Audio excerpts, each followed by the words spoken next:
রহমতুল্লাহ, সম্মানিত নাজরিন, আজকে নবী আলাইহিস সালামের একটা হাদিস লই আইছি। যে হাদিসের মধ্যে নবী আলাইহিস সালাম কইতরা قال رسول الله صلى الله عليه وسلم طلب العلم فريضة على كل مسلم ومسلمة।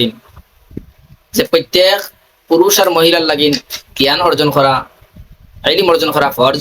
যে কতটুকু ইলম অর্জন করা ফরজ আর বর্তমানে আমরা কতটুকু আছে।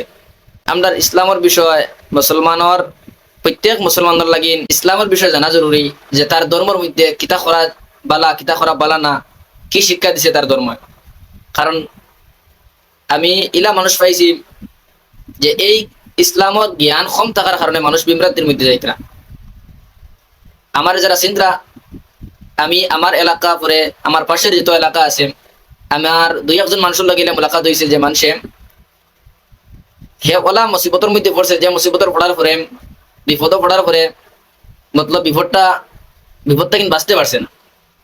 লাস্ট টাইমে ওখানে হয়েছে যে হে হয় আল্লাহ কোনো ইনসাফ করেন জানি, আল্লাহ এমুকরে বালা বানাইয়া দিলা, হমুকরে বালা বানাইয়া দিলা। সেটা প্রবলেম কোন সময় হয়? যে সময় তার জ্ঞানের মধ্যে কমজোরি থাকে, ইলম জানি থাকে না।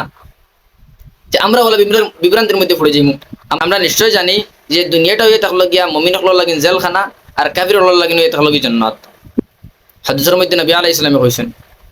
তো এই দুনিয়ার মধ্যে আমরা পরীক্ষা হইব, আমরা মুসিবত দি, টেকা দি, দন দি, দৌলত দি, সন্তান দিয়া, যে কোনো ভাবে আমরা মুসিবতের মধ্যে থাকতে পারি। কারণ কিতা, আমরা ইমান পরীক্ষা করবা। আমরা আল্লাহরে দিল তাকিন ইমান আর ইয়াকিনের বিশ্বাস লইয়া আল্লাহরে মানিনি, নবী আলাইহিস সালামের হাদিস মানিনি, না মানুষ দেখাইবার লাগিন, সমাজে মানুষে বালা হইবার লাগিন। পরীক্ষার মধ্যে আমরা পড়মু। এই দুনিয়াটাও আমরা লাগিন পরীক্ষা। আমরা তো ফল পাই আখিরাত। তো এই পরীক্ষার মধ্যে আমরা পড়িয়া আল্লাহরে ভুলি যাই। যার কারণে যদি আমরা পরিপূর্ণ মোকাম্মল ইলম থাকি যায়, শিক্ষা থাকে ইসলামের বিষয়, তো এই যেন কোনো বিপদ পড়িয়া, কোনো মুসিবত পড়িয়া, কোনো মজবুরিত পড়িয়া আমরা এগুলো থেকে হরতাম পারতাম না, ফাউরিতাম না, গলত কোনো খাম কদমা ফড়া দিতাম না। যার কারণে আমরা অতটুকু ইলম হইতো যে ইলমের কারণে আমরা দিন পুরা জানতে পারি, মোকাম্মল দিন জানতে পারি। যেমন কি নামাজ পড়িবার সময় আমরা সমাজ কম 10টা সূরা মুখস্থ করতো অথবা 60টা সূরা, কমসে কম তো এগুলো আমরা জানতাম নামাজের বিষয়গুলো। যার উপরে হজ, হেতু হজের বিষয় জানতো।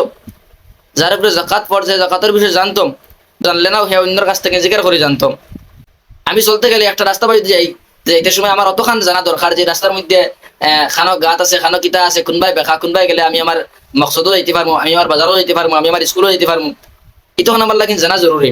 সেই মোলা আমি ইসলাম ধর্মের উপরে যেন চলতে গেলে আমার অতটুকু জানা জরুরি, যতটুকু জানলে আমি আখেরাত পর্যন্ত বুঝতে পারি। কারণ আমার মকসদই থাকলো কি আখেরাত, দুনিয়াই না।